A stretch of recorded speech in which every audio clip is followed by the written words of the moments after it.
heads. Heavenly Father, we just give you thanks for all the blessings that you have given us in this country and the freedoms that we have.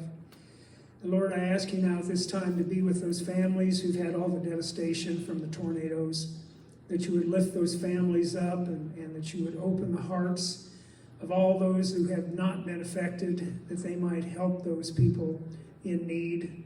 And we just give you thanks for all the blessings that all of us have had and that we get here in this country. We give you thanks for the legislators that we have, the good Christian legislators that are trying to do the right thing and do what's best for all of us. And Lord, I ask, if it be your will, when we leave this evening, that you would protect everybody on their way home, and that you would help them to enjoy a wonderful holiday as we celebrate the birth of your Son, Jesus Christ, and give you thanks for his sacrifice on that. And now, Lord, I ask, if it be your will, you would give us guidance, that you would help us to understand what's going on, and being able to share that with our neighbors and friends, that they might know that we're trying to do the right thing. And always remember that you are in control, and we trust in you. And we give you thanks for your Son, Jesus Christ. And all these things we ask in his name. Amen. Amen. Now I'd like to call on another precinct captain and secretary, Kim Garrison, to lead us in the Pledge of Allegiance. Kim.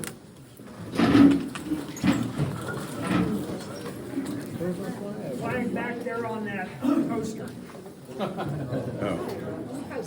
Poster. I pledge allegiance to the flag of the United States of America and to the republic for which it stands, one nation, under God, indivisible, with liberty and justice for all.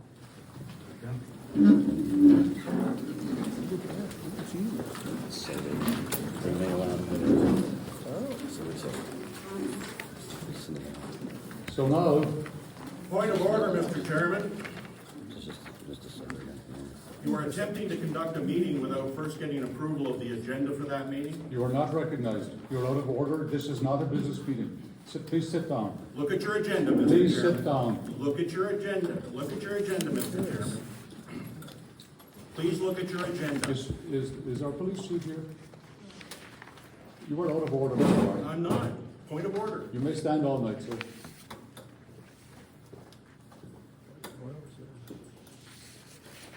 you like me to proceed? Please. What's the pleasure of the chair? It depends if Mr. Barney keeps interrupting. Oh, okay. So now it is my distinct You honor. have not heard my point of order, Mr. Chairman.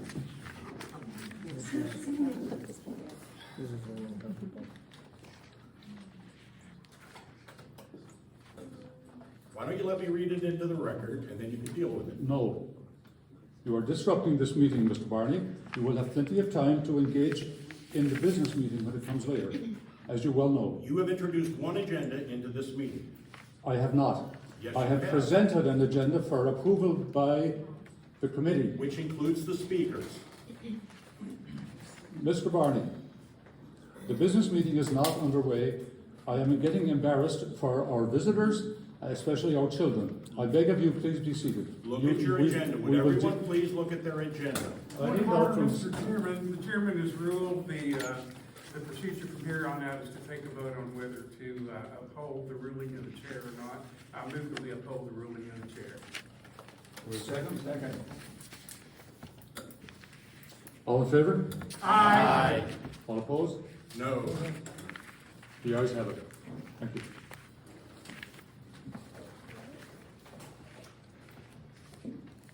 Now it is my distinct honor to introduce our three Kentucky state legislators who have come this evening out of a desire to serve us by presenting to us their legislative agenda, soon to follow in January and February in Frankfurt.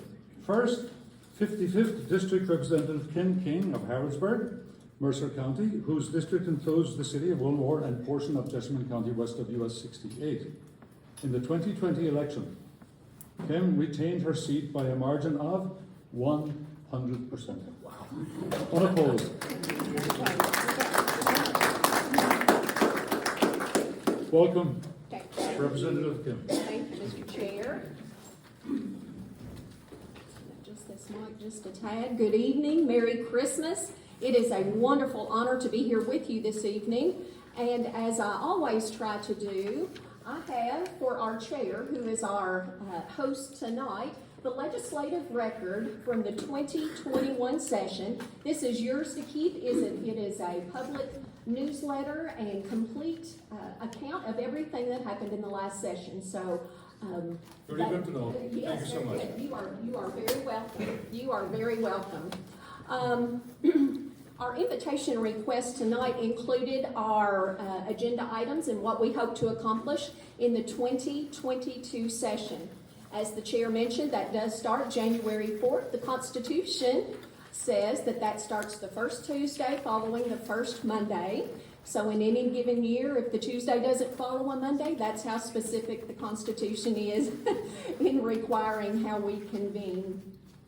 Only in Frankfurt does 60 days magically go from January the 4th to April the 15th, but I guess that's Frankfurt math. So we are again required by the Constitution to adjourn by April the 15th. In unprecedented manner, we will be taking up the third budget we've considered, one every year, 20, 21, and now 22. Normally, we only do that in even years, but due to COVID and we did not know what was going to happen with our businesses and economy last year, we only did a one-year budget. So now we hope to be back on track forming a two-year budget. Pardon me. The budget review subcommittees and the appropriations and revenue, fancy way of saying budget committee, have been meeting every month since we adjourned in March. So we've been doing our homework, the Senate and the House coming together and hearing everybody's coming with their hand out, we need to cut back on the budget and be fiscally responsible, but my program really needs an increase in appropriations. I'm sure that doesn't take anyone by surprise. As chair of the Tourism and Outdoor Recreation Committee, we have had the Kentucky Tourism Industry Association, KTIA, come to us and ask that the General Assembly appropriate $75 million from the federal appropriations coming in to help shore up the tourism and hospitality industry here in our Commonwealth. As you know, hospitality, restaurants, motels, events, sporting events, everything fun came to a screeching halt, and it was really one of the most hard hit. So their request is $75 million to help each of the 120 counties. Now here is one of my questions for them. Why $75 million? And I've not gotten answers to these two questions yet. Why $75 million? Why not 50? Why not 200 million? So I'm hoping they'll get back to me of how they arrived at that number. Also, one of my questions is, what about the state park system here in Kentucky? And their answer to that is, yes, we need to shore them up, but don't take it from our money, appropriate additional money to help our state park systems. So that's something I'm keeping my eye on, and I do have another meeting with KTIA coming up soon, hopefully before the end of the year. Along that line, the General Assembly will also be tasked with trying to determine who's been an essential worker. In my mind, it's everyone that's been working since all of this started. So if you've been working, I think that makes you automatically an essential worker. So we're trying to define that term, and if there is any kind of bonus for people that have been working, how are we going to determine who qualifies for that and what that appropriation might be? Also part of every two-year budget is the transportation plan. Prior to being elected, I thought that meant roads and bridges, and it does. That is a very big part of that. But Matt and I just completed a retreat in Owensboro just a few days before the tornado there. And when you're in far west Kentucky, you get at least for me, a great appreciation of the port systems, the barges. It's just amazing to this little country girl anytime I'm out there with the port systems and seeing all of the great river traffic and how important that is for Kentucky's economic economic engine as well. And then we can't leave out the airports. We have several very strong regional airports, one in the Lebanon-Springfield area, which is in the district, and the Boyle County Regional Airport that's not in the district, but just outside of. Also, in this session, but not relating to the budget, we will be tasked with redrawing each of the legislative districts, congressional districts, and getting that information. I think our local governments are probably already working on that. Pardon me. As a fun fact, if you didn't know, following the last redistricting plan, little old Kim King, a non-lawyer from Mercer County, read that plan drawn by Greg Stumbo and his cronies in the Democrat Party, and even I knew that it was unconstitutional. So little old me, a non-lawyer, I filed suit against the House, the Senate, the Secretary of State, and the LRC, the Legislative Research Commission, and won a unanimous decision in the Kentucky Supreme Court in 45 minutes. So that threw out that plan and forced them to redraw a plan that we are currently serving under. I would like us to note that as Republicans, we achieved a House supermajority under Democrat-drawn plans. I think that's something to keep in mind. I mean, they certainly didn't draw them to benefit anyone in this room in any way, and we have thrived. We have thrived. I would like to save some of my time for question and answers. I don't know how close we are to my 15 minutes. You have to complete 15 minutes to Okay. present. Let me explain. I Okay. apologize for omitting this. We will have I 15 didn't know minutes. how I was on time. You're doing fine. We will have, and we'll give you this minute as well. Okay. Each of the representatives gets 15, and Senator gets 20 minutes. At the end of which, our trustee facilities manager, Mr. Harry Van Epps, will stand up here with a microphone in his hand, and you may form a line for speed of communication. We won't be passing a mic. Harry will be holding it. Form a line here. Speak to Harry your question, and you folks may answer immediately for 1 minute. That is our process, and thank you for bringing that to my attention. Thank you, thank you. How many minutes is left in my time? Harry, how many minutes are left? You didn't tell me to keep track of that. What did we say? 3. 3 sounds good. 3 sounds very good, very good. Okay, as a reminder, I serve on the Agriculture Committee, the Economic Development and Workforce Investment Committee. As I mentioned, I'm chair of the Tourism and Outdoor Recreation Committee. I also serve on Tobacco Settlement Agreement Oversight Committee, which appropriates the tobacco settlement money when we phased tobacco out of Kentucky's economy about 22 years ago now. Again, we have gained tremendous gains here in the House, and I see no reason for that to change going into the future. We have, I think at last count, 6 or 8 that have decided they are not going to run again. They're just retiring, a few on either side, so I think we can certainly pick up those seats as well.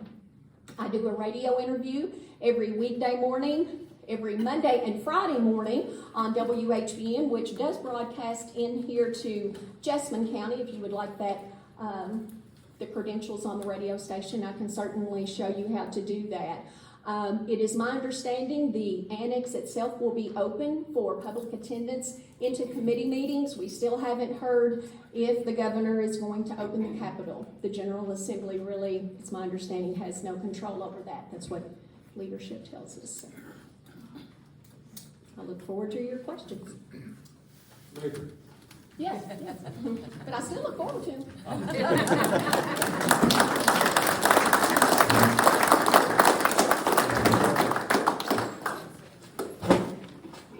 And next,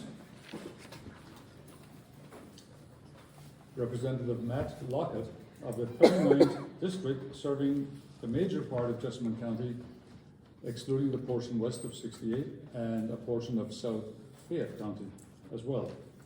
Now, Matt won the 39th District by 61-39, the first Republican ever, even before Lincoln, to hold this seat. Ladies and gentlemen, Representative Matt Lockett. Are you on it, Harry? I'm on it. You don't have to keep time, Harry. You've already messed it up before. So. Thank you, Harry. Well, Kim, as she said, we do have 8 or 9 members that have decided they are not running again. And just to be clear, I am not one of those 8 or 9. So I am have filed to run again, and will certainly be going that route. Also, too, if you have not received the mail, I know Kim sent these out as well. These are the legislative questionnaires in the mail. If you did not receive one of these, all you have to do is scan this QR code. There is a survey inside of 10 questions that are important issues that could be coming up this session. So if you got this in the mail, I encourage you to either send it back or to scan the QR code. Thank you very much. Or if you did not get one and you are in the 39th district, you can scan the QR code from me at some point tonight. So I will be relatively brief. But I do want to cover some of the issues that I think will be coming up. I know in our retreat, which was my first one. Of course, last session was the first session that I've served in. So even this session will actually be different for me because it's a long session, a 60-day session. And we assume that crowds will be there, protesters and so forth. So it'll be different for me as well. And I'm checking my phone. I apologize. I'm not checking the time. My daughter is flying home for Christmas from New York. So I've been checking her out bag, and they lost her bag. So anyway, we'll deal with that later. Just a couple of issues I know that are coming up. As Kim mentioned, our budget coming up. That's a big one this year that will consume a lot of time. As it is with a church or a business, an organization, your priorities are reflected in the money and how you spend it. And it's no different with state government. So our budget reflects what our priorities are. And so as we go through that process in the next several months, that will be something important as well. Redistricting that she mentioned too, redrawing the lines. We are still in that process, so we don't know in terms of timeline when the maps will be made public. But that's important as well. When it comes to 75 members in the House, that's an important process to involve everyone on. Also with the budget too, I want to kind of throw a caution. I know a lot of times I get questions about, well, what about ARPA funds? What about federal funds that are coming our way? How can we spend those? And just as a blanket statement, I'm going to be very cautious when it comes to spending the federal dollars because that's a one-time appropriation. So in other words, we don't want to set up salaries that have to be continually paid after the federal dollars are gone. So when it comes to appropriations and comes to how do we spend the billions of dollars that we now have, we have to be smart with those. We have to be wise about how we spend those dollars. So a couple of issues that I'm currently working on, and I want to cover. There's actually 4 bills that I want to cover tonight that I will be introducing. Some of these are pre-filed. One of those is BR 69, which is a ban on critical race theory in Kentucky.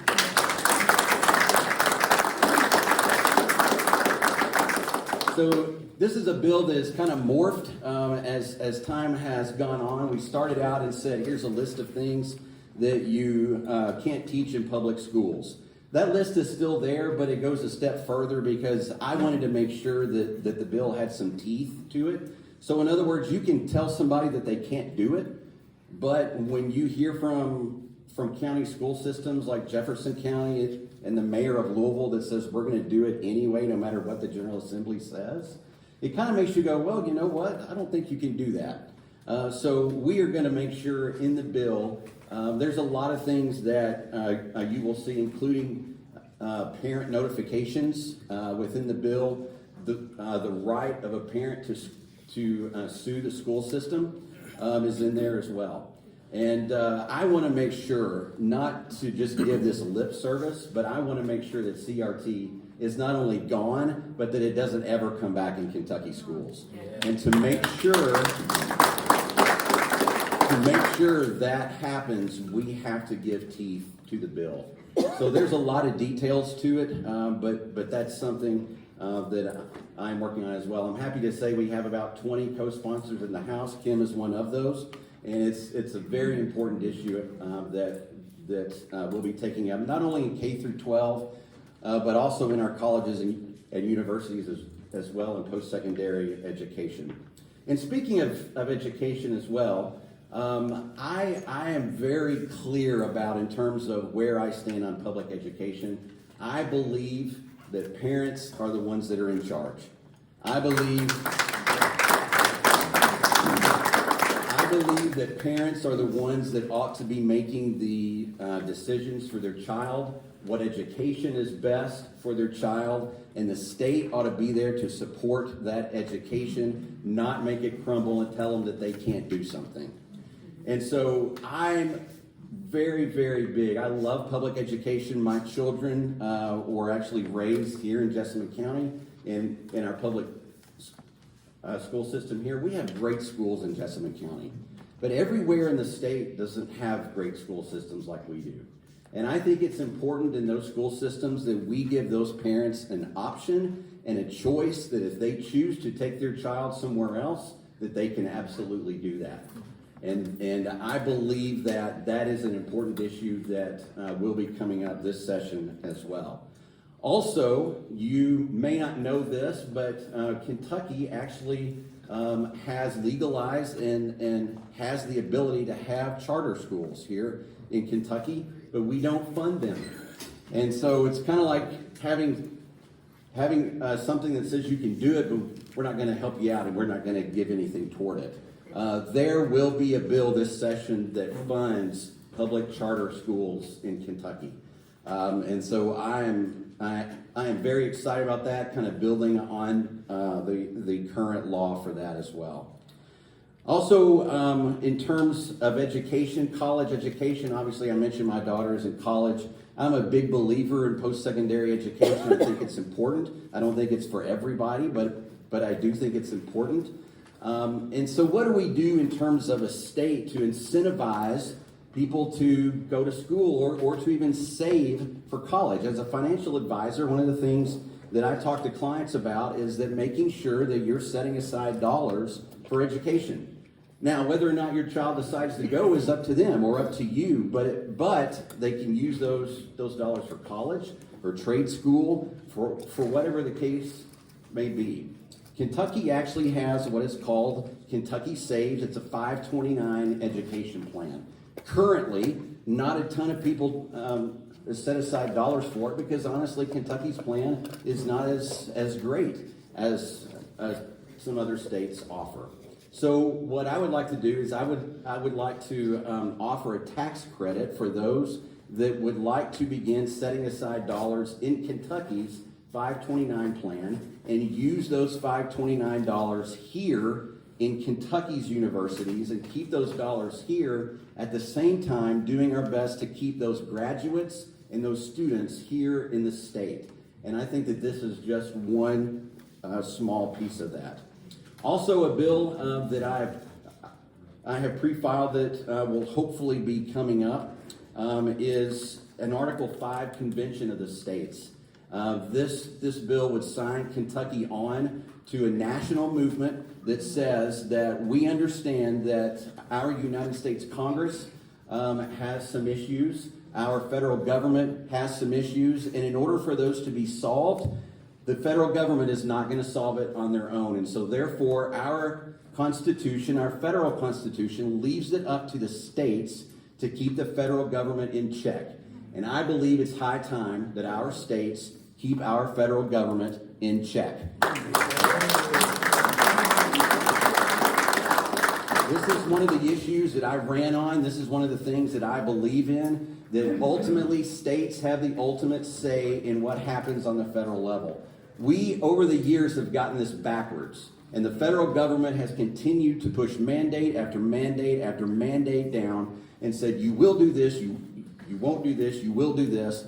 I believe it's time for us as a state and all across the nation to turn around and tell the federal government, you are going to do this, you are going to do that, you will balance your budget, and you will, as Congress, have term limits. That is a big part of an Article 5 convention. Hopefully we will be voting on that in the next session. So I appreciate all of your prayers as we go forward. And I think it's important that as we continue throughout the session, just to keep lines open. You know, I sometimes feel like even just through one session, we're up there so much. I feel like I don't have all the time a great pulse on what is going on here at home, but I want to make sure and do that. And so I encourage you, whether I'm your state rep, whether Kim is, reach out to us anytime, and Senator Douglas as well. That's what we are here for. So thank you very much, and I certainly look forward to your questions later.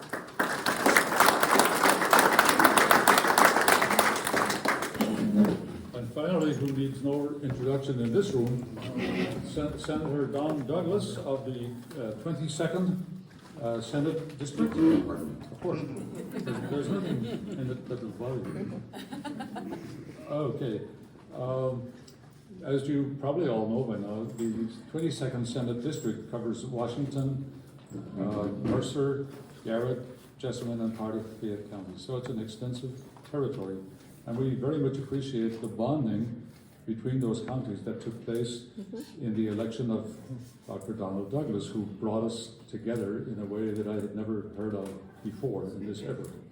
Also, Dr. Douglas won his special election by 71 to 29.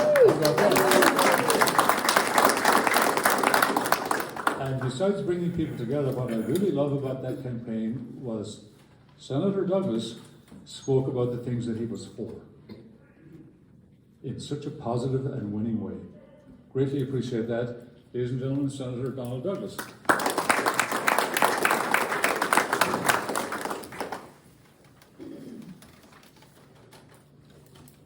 Well, first of all, I want to thank you all for allowing me to come back tonight. You didn't just shoo me away, and that's really kind of cool. I'm at a bit of a disadvantage. We actually had our retreat scheduled for Sunday, Monday, and Tuesday of this week. As we all know, the tragedy that occurred, the weather that occurred, also hit Bowling Green, and our retreat was scheduled in Bowling Green. So much of what the leadership has talked about, and much of what we had that we were going to discuss, we will be discussing next Wednesday. So I don't have a lot of nuts and bolts to bring. But what I will tell you is this. I've been assigned my committees. I'm on the Appropriations and Revenue Committee. I'm on the Banking and the Insurance Committee and the Licensing and Occupation Committee. Just to follow these folks, we will be also working on redistricting. And one of the things I want to caution you about are rumors. Because there are many, many rumors out there about redistricting. And it was really interesting because some of them were brought to me, all of which were wrong. I just don't want you to panic. If you remember during my campaign, I always told you to focus. I always told you to take a deep breath and let's get things straight before we start to worry. So that's the same thing I would tell you about hearing about the redistricting. Obviously, budgeting. You know, people talk about the ARPA funds. I agree with Representative Lockett. We've got to be really, really careful. We do not want to put money into something that is going to continue to cause recurring debt. It is a one-time thing. And yes, there are a lot of people who have their hands out. in a lot of different areas. So, I can't tell you what we're going to do. We'll sit down as a Senate and we will work with the House. We'll take a look at all our options and we'll see what we can do. And anyone who wants to tell you what they're going to do, can't listen. You can't hear it. You can't believe it because they don't know. And that's important. I will only tell you those things that I know. And I will only tell you things about the direction that I think we're going. Now, with that being said, I'd really like to get into some of the priorities that I'm looking at. I've mentioned before, education is extremely important to my wife and I. And it's extremely important to you all as parents and grandparents. We've already met with the superintendent of Jessamine County Schools, and we sat down and talked to all the principals. They presented a lot of things that they would really like to see done. And, well, when you really look at it, it really is the same thing that the Kentucky Educational Association is also putting out. They're the same things. Some of them very good, and some of them we really need to take pause. One of the things that struck me during our meeting was the comment that many of our teachers and our educators are bringing in clothes for kids. They're providing an awful lot of things for those children. Some from the school budget, some from their own pockets. My concern that I had was, what about our social programs that we're paying tax dollars for? Where's that going? Because I thought that money was supposed to be helping our students and our children. So I want you to know that's one of the things I'm very much going to look into, is why are we struggling so much in our schools? Why are we complaining so much about our funding? And we're spending it all on our kids. I have 3 kids. I love the kids. But someone needs to ask the question, where is our social funding money going and how is it being used? Because if we're not using it to maintain our children and maintain our homes, we need to find out why. We talked about getting parents more involved in school. We talked about adding trades programs to the schools. Not everyone needs to go to college. Not everyone wants to go to college. We're losing our skilled trade. That's what we're doing. We talked about site-based counsel, which is a wonderful idea. It is a wonderful idea. But sometimes what we find out is after we hire people, the people who hire the people aren't responsible if those people don't do well. There's someone else who is responsible for someone they don't get to hire. We need to take a look at that. And again, just like my fellow legislators here, I want you to know I highly support school choice in charter schools. But that is a conversation that we need to be involved in when we talk to our educators, because some don't. It doesn't make one of us right. It doesn't make one of us wrong. As I talked to Representative Brown yesterday morning as we were leaving at breakfast, he came up to me and he said he was really looking forward to working with me, even though we're on opposite sides of the aisle. He hopes that we can somehow talk. And I said to Representative Brown, I said, well, that's interesting because I don't see you and I as on opposite sides of the aisle. I said, we have different opinions. Surely we can share our opinions, and sure we can come to some kind of reasonable compromise. But I didn't want to start a relationship with being on opposite sides of the aisle. That's not why I ran. And I want you to know that's what I'm going to continue to follow. Tort law. Let me read you the definition of tort law. A tort is a legal claim or a civil wrong that causes a claimant to suffer loss or harm resulting in legal liability for the persons who committed the act. What does that mean? That means you can sue somebody if they do something that you think harms you. Do you have any idea how much that affects our teachers and our education people, our police, our first responders, our physicians, our nurses, our hospitals? How much that drives up the cost of just simply providing care? I want you to know tort reform is important to me, not just because I look at it from a medical standpoint, but because it is really making our providers all over leery of helping anyone for fear of being sued. Nobody wants to talk about it. I guarantee you, I will. Tax reform, yeah, that's a hot button for me. A lot of states around us are just eating our lunch, as Dr. Alvarado always says. And it's also keeping good businesses out of our state. Businesses that want to be here. It's just not cost effective for them to be here. When we allow businesses to come in, they got to have workers. And we have plenty of Kentucky workers, but there are a lot of people who would like to come into our state.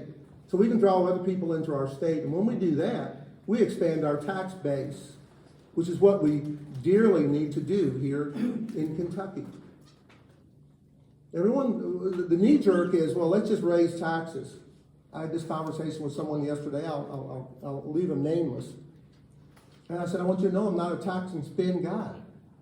I'd like to expand our tax base. When we expand our tax base, we will expand our taxes, our tax income. My goodness, people are paying. They're paying dearly. And they're paying for things that aren't even being used the way they're supposed to be used. So again, let's just take a deep breath and see why we want to raise taxes or not raise taxes and what our taxes are being used for. And of course, we talk about infrastructure. I had the opportunity to meet with the folks at District 7 in transportation yesterday morning, and had a really long talk. We talked about building roads and all the things that needed to be done. And some said, we've got to raise taxes for our infrastructure. And then in the end, I had one gentleman come up and he said, my goodness, we don't even have enough money to maintain what we have. So we've got to raise taxes. And I looked at him and I think I kind of threw him off, and I said, well, then perhaps we shouldn't start any new projects. If we can't maintain what we have, why do we want all the new projects? Of course, I was just trying to get him to think. I just wanted him to think. We've got a finite amount of money each year. That's called the budget. And I think that we need to be good stewards with our budget. And that's what that's really where I want to work. We have a county in my district that their firefighters and their ambulance service is pretty well funded. The other four, they're not. And I mentioned something about this, I think it was this morning, and I was watching the mayor's face, and I remember the mayor sort of had this look on her face like, well, our police are paid, and our police are this, and our firefighters. And then one of the other representatives got up and sort of bailed me out and let her know that, yeah, there are some, we do have some counties that they're fully funded and some counties that they're not. We need to fund these. We need to find better ways of funding these. And of course, we're falling behind in taking care of our aging population. Now, I'm not telling you these are the legislative priorities. I'm telling you these are my priorities. I'll follow the legislative priorities because that's where the leaders are going to take us. But I also will have the opportunity to share with them the concerns of our local communities. And share with them I will.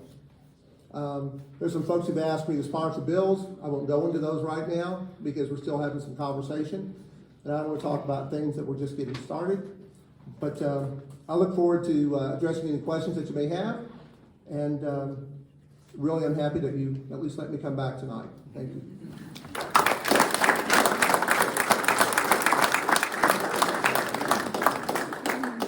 Harry, if you will take the microphone. And you're welcome to come to the microphone to ask your question. That way the folks in the back of the room will also hear the question. So, without further ado, let's have a big round of applause for our legislators, and then we will continue. Oh, we can stand up? Can we stand up? Please, Any other? clarification, please direct your question to the person you want to have answer the question. That way they will know who should step up and answer it, and they get 1 minute to answer the question. Perry Barnes, District, Precinct A102. A question about school choice. I think it was House Bill probably 593 or something like that. 563. Give or take. Kim, I'll start with you because you voted against it. And one of the things, you know, with a cobbled up bill, I can't deny you that, most bills are. But you voted against it because there was no funds for transportation. And I was wondering, did you expect taxpayers to pay to send my kids to Lexington Christian, or why were you worried about transportation? I voted for the charter school bill that was brought up earlier, and Senator Buford and I both voted against 563 for various reasons. I can't obviously speak for his many reasons. The charter school bill was designed and would benefit 16 of the 17 worst performing school systems in Kentucky, and it would help those low-income folks get out of their bad school system and into a good public charter school. 563 was written as a tax slush fund for rich parents that can already afford to send their kids to another school. That's exactly what it was, and that's why I voted against it. Okay, you two voted for it. Well, Senator Douglas wasn't Douglas, there. we have to- Senator Buford voted against it.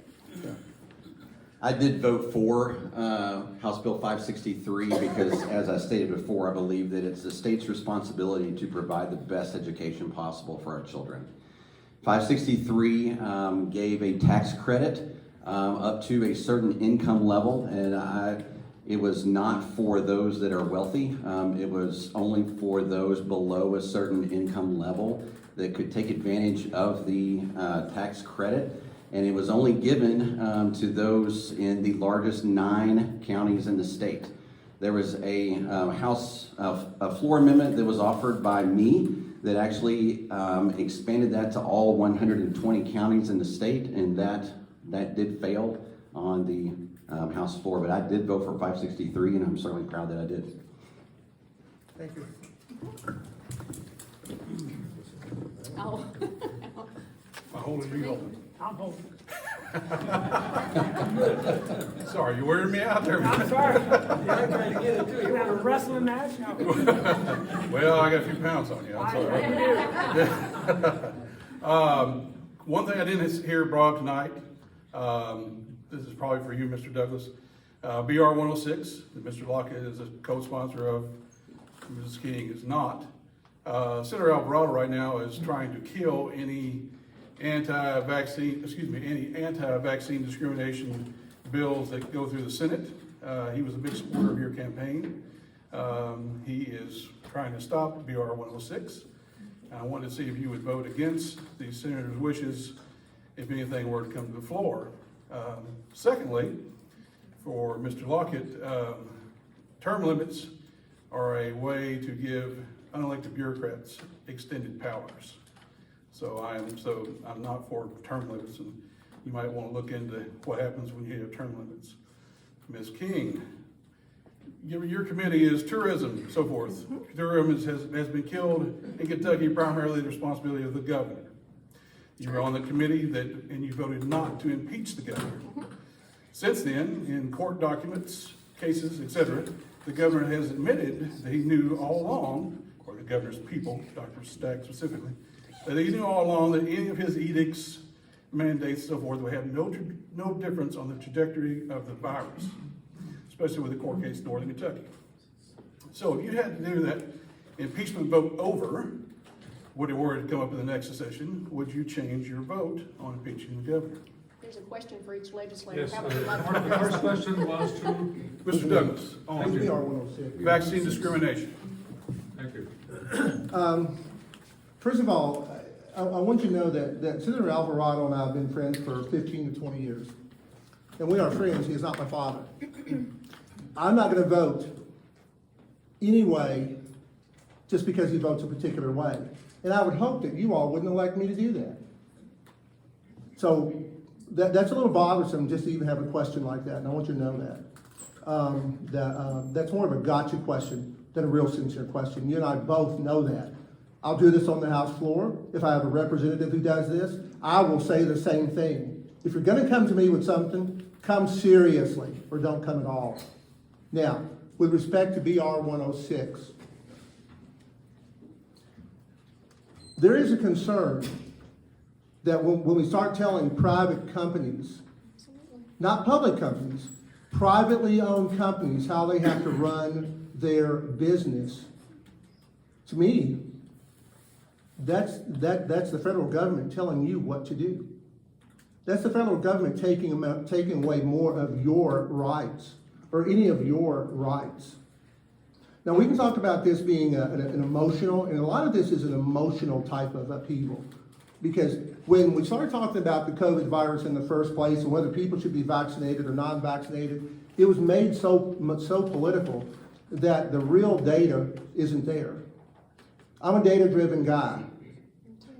I don't support mask mandates, period. I mentioned that before. Do I support the federal government being able to tell private businesses what to do? No, I don't. But I also don't want to mix up the issues here. So I'm not sure if I'm answering your question, but your question was, there's a lot of things in that question. But first and foremost, I want the folks who voted for me to know I'm a big guy. I know what I want to do, and I know where I want to go, and I don't really particularly need anyone else leading me there, and I don't particularly want to follow anyone. So if you want to ask me a question directly, simply do that. But again, I don't support mask mandates. I've always said I don't support mask mandates. I also don't support the federal government getting into your back pocket further as a private businessman. What was my Well, question? I really have a question. I was a bit. Oh, term Term limits, yeah, there's just a way to. Yeah, and I would agree with you on that. I mean, there are pros and cons about each. I feel strongly that as a nation, overall, I think we would be better off if our Congress had term limits. And I think that was exemplified by Congress giving our president term limits. They saw the wisdom in that. They just didn't see the wisdom in giving themselves term limits. And I think we need to show them that wisdom. I would agree with both of them. Impeachment was my question. Okay, the impeachment petitioners, where's my other one? They both fell for faulty, very poor legal counsel. They submitted a very faulty, full of holes, non-convincing petition. We went through and looked through all the documents, and they submitted a failed petition. It wasn't the committee's responsibility to prove their point, it was theirs, and they failed to do so. So yes, I would vote. See, and do you even know we voted on 5 different impeachment petitions, 5 different cases? Mm-hmm. I would rule the same way, yes, again tomorrow. Yes, they submitted a failed petition. They failed to prove their point. I think the question may have been, would you vote for impeachment in the future? How would I know what the case Provided a better written, if you want to say, based on the governor's history, based on his entire agenda for 2020, 2021 was to curry favor in his own party, solely based on in testimony that that was the The case. impeachment If petitioners, impeachment petition were to two come of up which again. are in attendance this evening, filed a failing petition. Non-convincing, did not prove their point at all. Excuse me, I think the question can be divided. Okay? And I think the real base, and correct me if I'm wrong, Marty, I think the real basis is based on the activities of the governor during the period in question. Would you vote for any impeachment bill whatsoever? That's not how an impeachment committee works. The impeachment committee is presented with the impeachment petition and all of the supporting documents, the petitioners and the defense, and they failed to prove their point.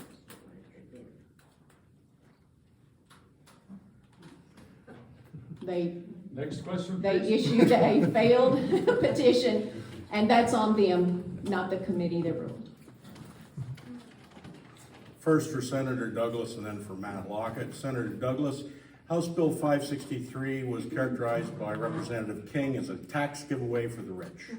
Have you looked at the bill, and can you tell us, even though you weren't there when it was introduced, if you would in fact vote for a bill like that if it's introduced again in the spring? Can I wait to ask Matt Lockett?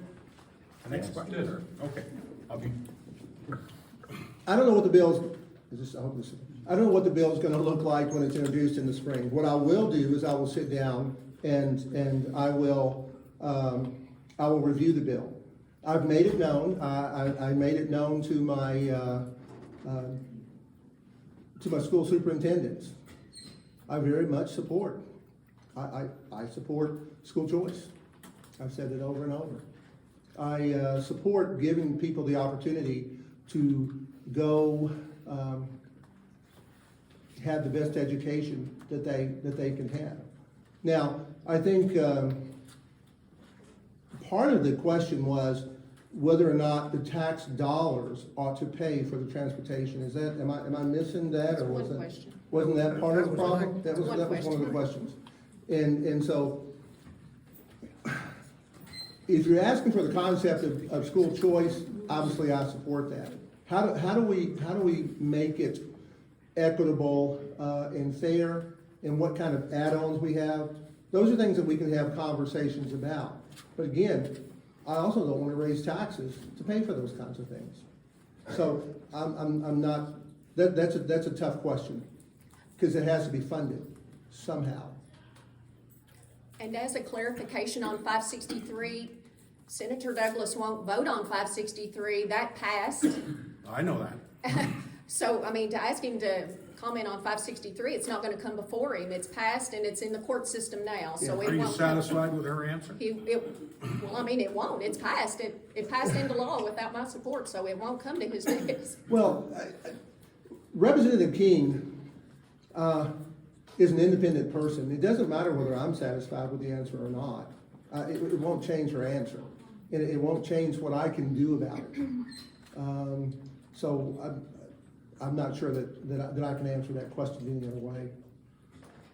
Representative Lockett, sounds like you got one fierce opponent there for BR 106, and you've got one that's still making his mind up. You co-sponsored BR 106. I'd like you to explain to the folks here why you did that. Yeah, I'd be happy to. I think it's important that we not allow government to not protect our citizens. One of the primary purposes of government is to protect the people that are under that government.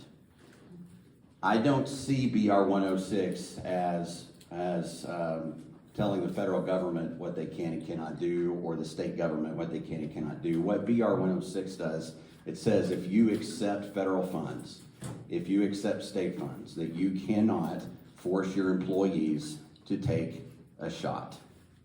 And I think one of the primary purposes of government is to protect the people that sit under that government. And if we allow businesses, other governments, anyone to mandate a shot that has been on the market for less than a year, then we as a government are failing, period.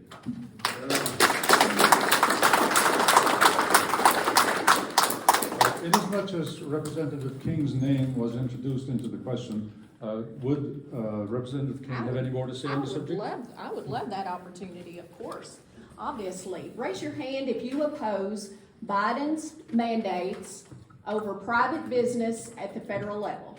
Even federal employees and military. Raise your hands. Those are the only ones that are opposed?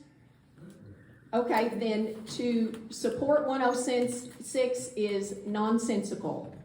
It is nonsensical. It is the most anti-conservative, Republican-sponsored bill I have seen in my 11 years of service. To tell the owner of a hardware store what he can and cannot do is the same mandate you oppose from Biden. If you oppose Biden's government mandates over private business, you oppose 106, which makes state government mandates over private business. It's no more complicated than that. I will fight it with everything I've got. Following our retreat in Owensboro, a co-sponsor of 106 spoke adamantly against it in our meetings. On my way home, I was like, I thought I saw that legislator as a co-sponsor. When I got home, I looked it up at legislature.ky.gov. You can look up any bill and any bill sponsor. Sure enough, there was the legislator's name. Thank you very much. So I sent that person a text and said, We do have a lot of why are you a speakers co-sponsor? So thank you very much. And he or she said, because the social media zealots will not get off my back, but I will oppose 106 with every vote I've got. And I'm praying it is not called in session. Thank you. Thank you. There's a difference between a mandate and law. Let's make that Excuse clear. me, seems to have been the question of the evening. Do you wish to spend any more time on it as a group? Show of hands. No. We will move along, and thank you very much. Thank you. Okay, this is a rather quick question. Something that I'm really concerned about is the way our tax dollars are being allocated and spent. One of the issues is, as a business person myself, in the businesses that I've operated in, you have to justify the need before you actually allocate the funds. And that means you go through an asset process, you indicate what exactly you're going to use it for and why you need it, and what the ultimate benefit's going to be. I see all these articles in particularly the Lexington Herald where we're talking about money's been allocated from the federal government to the state or to the county or to the city, and they don't have the foggiest idea where they're going to spend it. Literally, the articles say they've got to figure out how they're going to spend it. That's true. Well, really, in reality, in my opinion, if you don't know how you're going to spend that money, you need to give it back to the people that earned it. Amen. The people that came out of their paycheck. And they went to work and they worked hard to earn that money. And to just, try to find a way to spend that money, that's absurd, in my personal opinion. Thank you, Mr. Guthrie. To whom would you like to address your question? One more thing. The question is, are we willing to put in legislation the difference between taxation and theft? And what I mean by that is money going to, for instance, illegal aliens. We're giving all these credits to the tax code, to this one, that one, and the other. Excuse me, please direct your question at one of the individuals, and that will be it. Thank you. Dr. Douglas, you'd be maybe the person to answer that question. The question is, are we willing to do that? Are we willing to put a blueprint together that says, we crossed the line when we start spending money on things that are not for the common good, as in old English, being for everyone instead of for individual carve-outs. Dr. Douglas, please. Senator Douglas, excuse me. Being a new guy, I don't know all the legislation that's out there. But I agree. I don't think we ought to dole out money unless we know what it's going to be used for. I've learned a lot of things over the last few weeks since being elected. And I've had a lot of people raise eyebrows at some of the things that I've said because I've asked questions.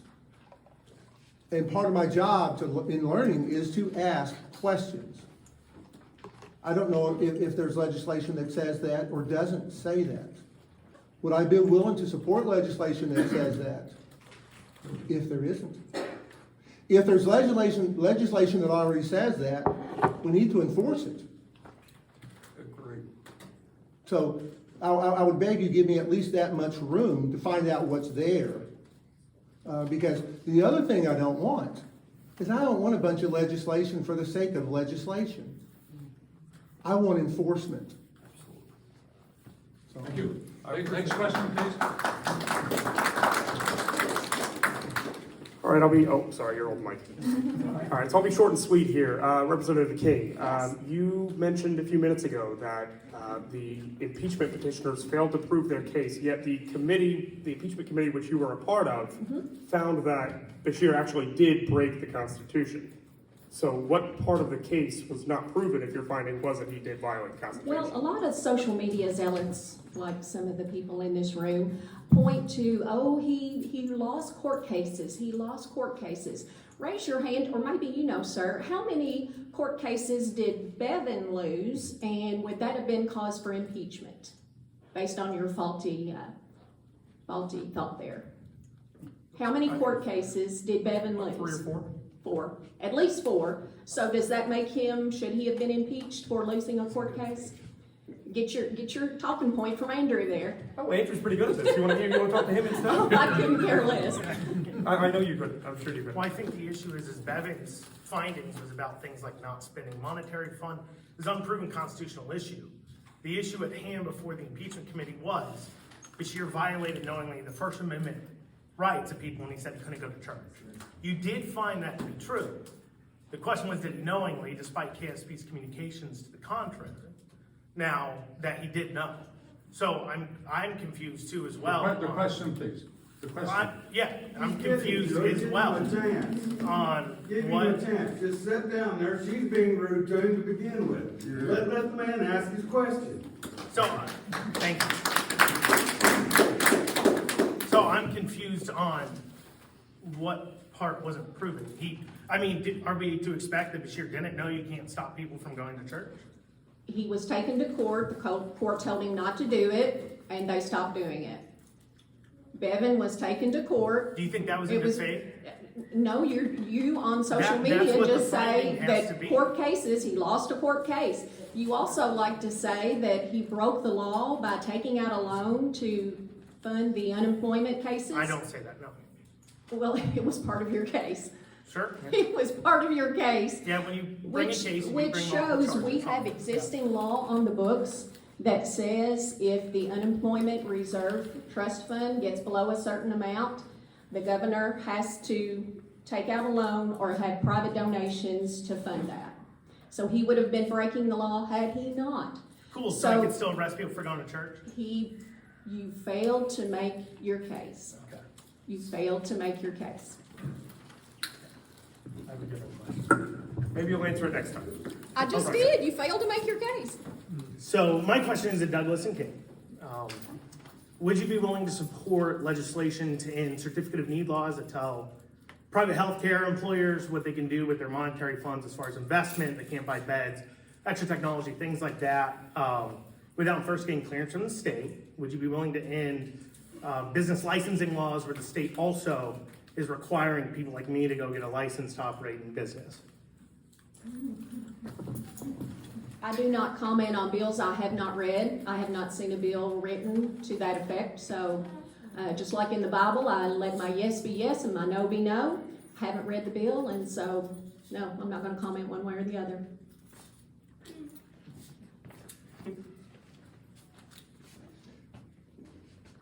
I'm going to repeat the question back and make sure I'm hearing your question right. Sure. Would I support a bill that would get rid of certificates of need, CONs? Yeah, con laws. What's the bill say? Exactly. It strikes all of con laws. Just simply strikes them? Yes. You can't tell private healthcare employers what to do. Strikes them. So you can't tell them what to do, so you can't regulate them. So you don't know how qualified the people are that you're going to be seeing. You don't know their history, the people you're going to be seeing. You don't know the types of procedures that they are going to be doing. You don't know the extent of the operations or the extent of their facility, keeping their facility clean. You don't know what the pressure is in that community and whether those facilities are needed or not. So you do agree in regulating private business? What I agree on is having a conversation. I want to have the conversation, but to start it, but for me, for someone to say, do you agree on this as in black and white? I can't do that. I have to have some criteria. I have to have some guidelines of what we're talking about. Frequently, what I talk about is people will ask questions, and I will ask them to define words, and generally they don't, because what I hear and what he hears and what she hears, it's going to be different. How do you answer a question like that? I've been in medicine. I've been in healthcare over 40 years.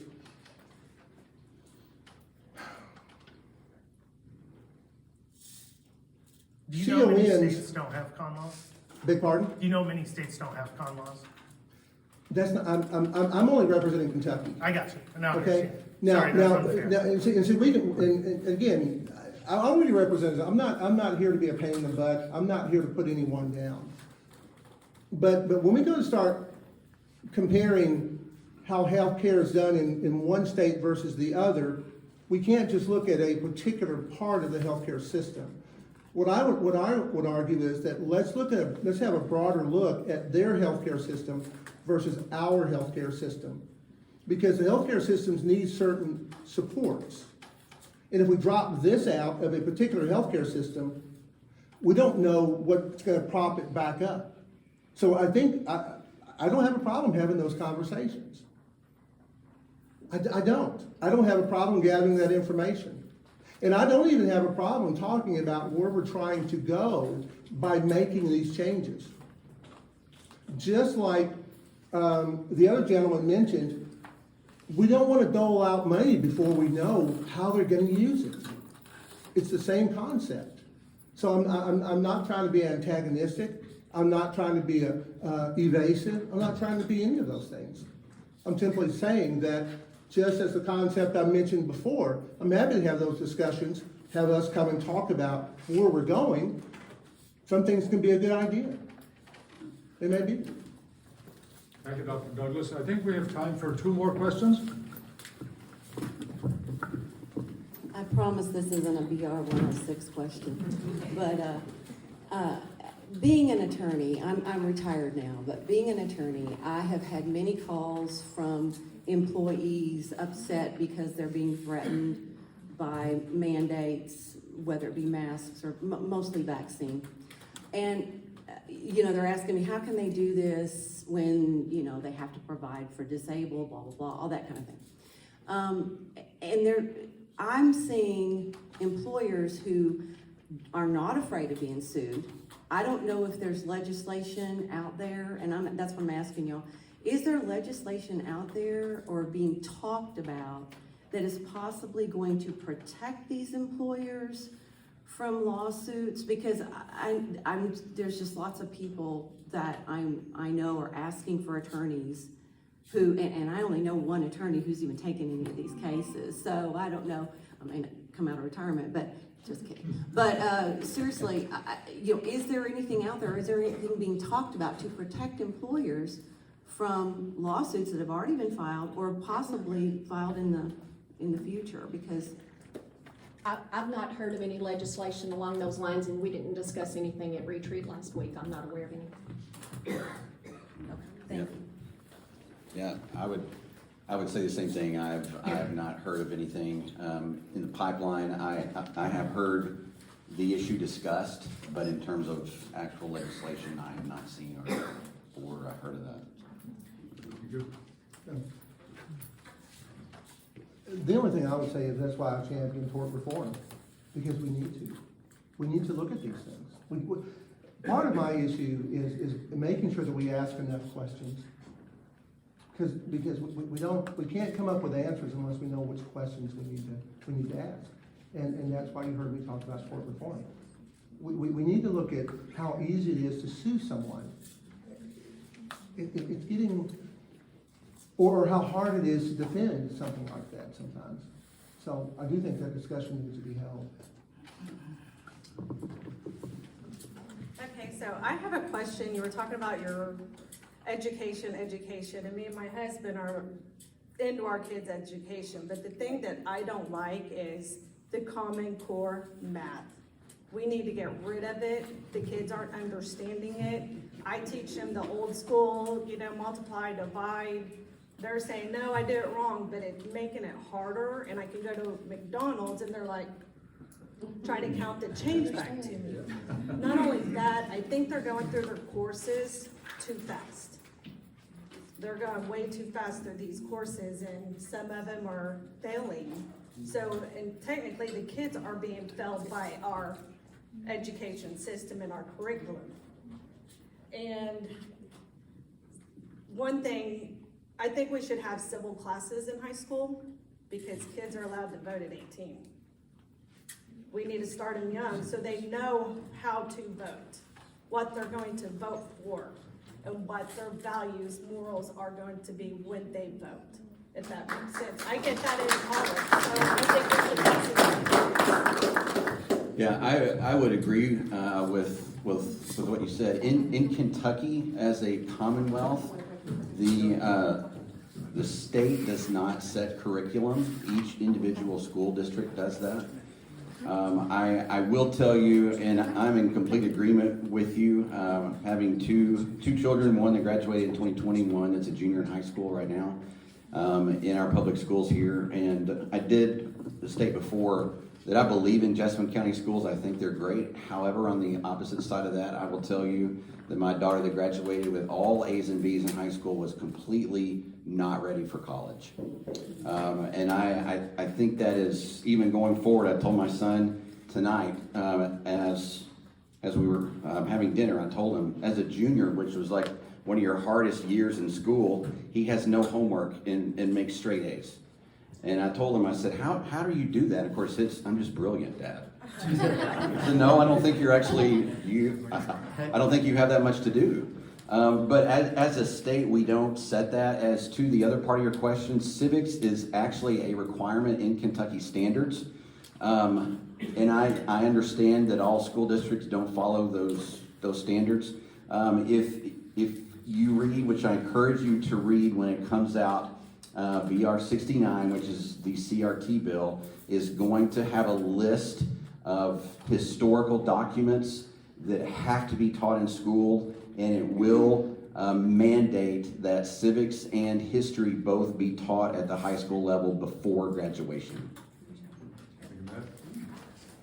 Dr. Douglas, any comment on that? I'm a little bit different generation than these two. It pains me, some of the things that aren't being taught. My wife taught for 38 years. And again, I've told you, she started a school for special needs kids. Even in her school, she taught these things. So, maybe I'm just a dinosaur.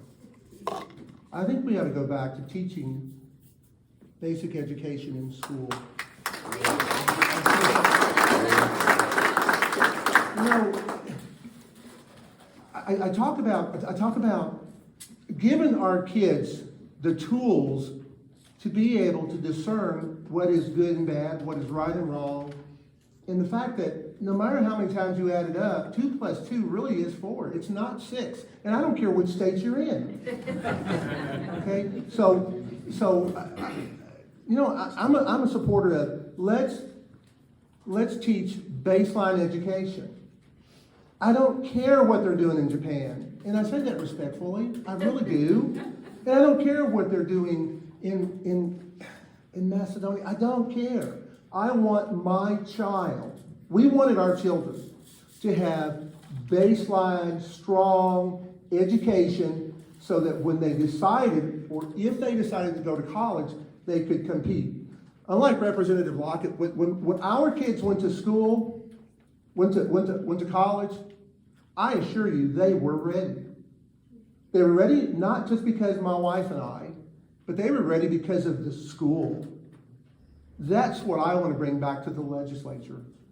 That's what I want to talk. These are the things that we need to be talking about. You can't make progress unless you talk about it at least some. That's... Well said.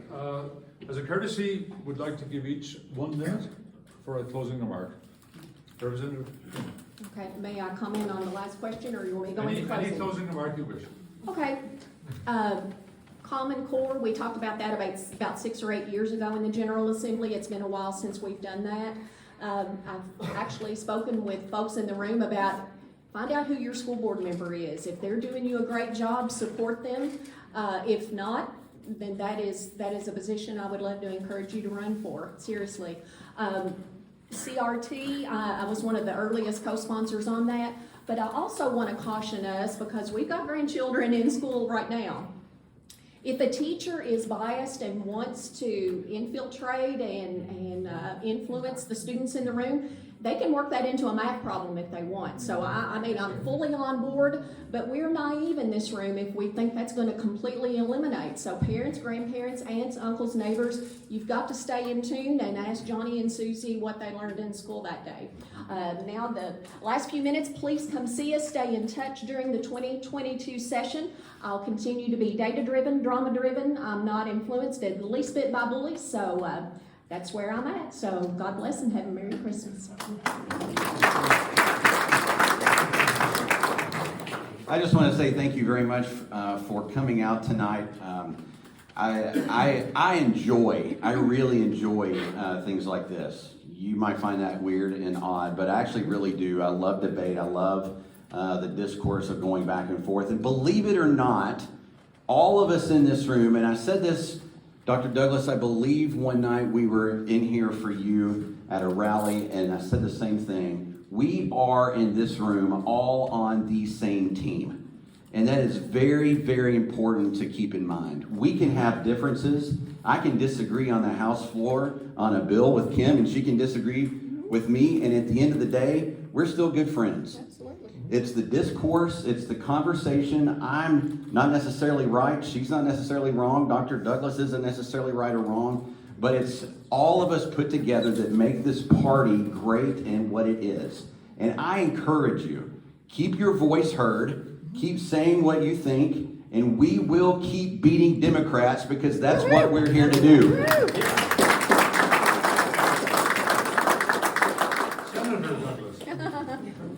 I want to thank you all for coming out tonight. I want to thank you again for letting me be here. The first little talk I had, I said I'm not here to make friends. If those of you who may have come to the first one, I said I'm not here to make friends. Common Core, I was against it when it came out. It's not teaching our kids how to make it in this world. I'm here to try to speak up about that. I haven't had that chance yet. I also, like Representative King and Representative Lockett, I like the back and forth. I want you all to come in here and I want you to challenge us. But please understand there are limitations as to what information that we have. One of the things I'll make it quick, but one of the things I talk about, because I used to do a lot of medical talks, and then my kids have done the same. And I said, you got to remember that no matter what crowd you go to, there's going to be someone who's read up on something, and they're going to come in and they're going to kind of try to hammer you with it. And sometimes it'll make you look bad. I said, the best thing you can do is don't answer it. You look at that person and you tell them, let's talk about this afterwards. But right now, these people want to hear about something that affects their life every day. And in the end, what you find out is that person doesn't come ask you anything. Okay? So let's all, I want us all to work together. I want us all to be together. I love the questions. Let's not do gotcha stuff along the way. Since I'm the senator, I get a couple more. I get one more minute. Okay. Let's all work together and let's all present things that we can do something about and things that are going to affect our lives here in District 22, here in the state of Kentucky, in the United States. Those are the things that we need to focus on, not the gotcha things. And then one last thing I would say, as I tell young parents, especially young Black American families, they say, well, I'd like to be where you are. I often tell them, you can be in spirit. But if you get this far, and your son or daughter gets this far, and then your grandkids get this far, you've done a major thing for your family.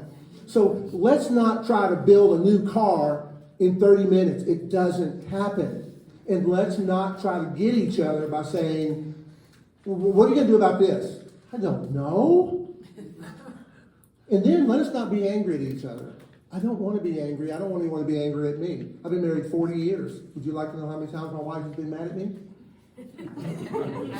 Okay? So let's be family. Let's actually work together. When you get your chance to be in this seat, then you can do some of those things. But all I'm trying to do, and I guarantee you all our legislators are trying to do, is the best we can do to support this area. We're not smarter than you. We may be more handsome, but we're not smarter than you guys. So I'm just asking for your help. I'm asking for your input, and I'm asking for your help. Thank you.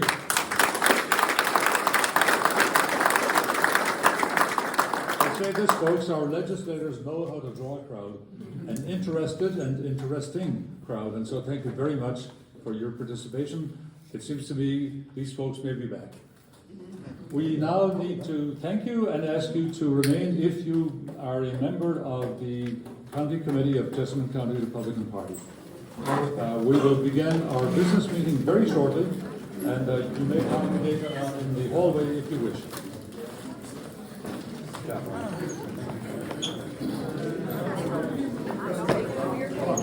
I know. I get my stuff out of the way for you. Yeah, sorry.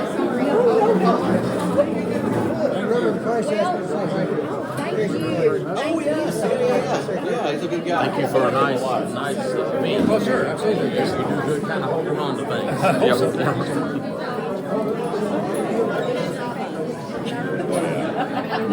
Have fun.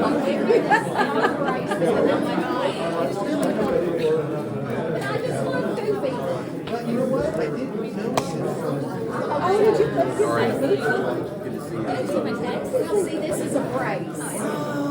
It's a brace, but I tried. Thank you so much for your So it's actually, it cannot be. That makes me happy. That makes me happy if you did not see. I've had to read those things, I understand. All right. Keep doing this? Yes. Go further. Go further. Paul, how are you doing?